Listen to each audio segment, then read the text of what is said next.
Assalamualaikum warahmatullahi wabarakatuh.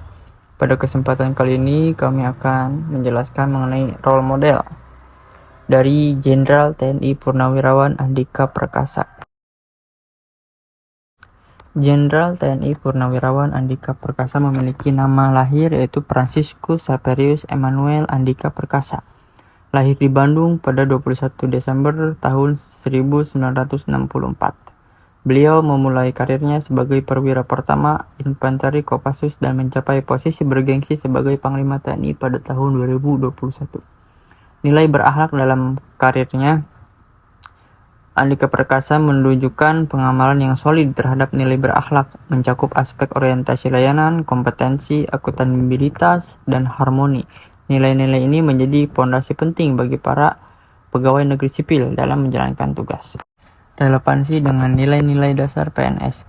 Implementasi nilai-nilai yang dipegang Andika Perkasa seperti adaptif, kolaboratif, dan loyal sangat relevan dengan prinsip dasar PNS.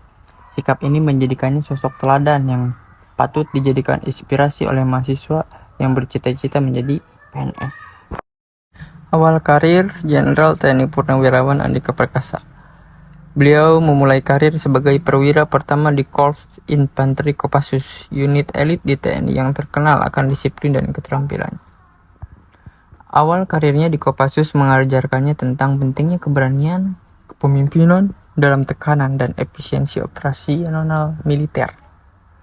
Dari awal, ia menunjukkan visi strategis dalam penempatan dan pelaksanaan operasi militer yang efektif. Membaktikan masa mudanya untuk berkontribusi pada keamanan dan kedaulatan Indonesia melalui pengabdiannya di Angkatan Bersenjata.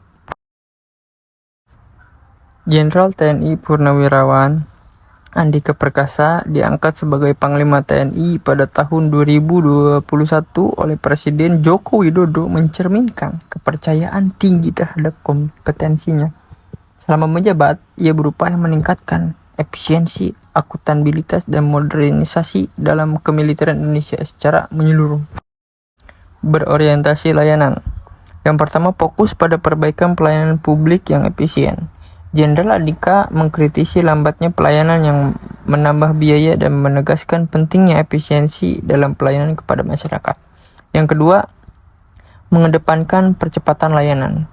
Dalam tinjauannya, Andika menyoroti apakah pelayanan publik berjalan dengan cepat atau lambat, memperhatikan komitmennya terhadap kepuasan masyarakat.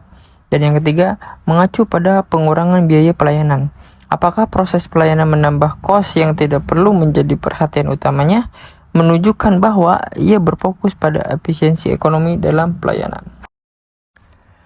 Kompeten. Yang pertama, visi yang jelas untuk pengembangan TNI. Yang kedua, kemampuan berpikir strategis. Dan yang ketiga, kemajuan dalam keterbatasan waktu. Akuntabel. Yang pertama, adanya transparansi dalam pengelolaan keuangan negara.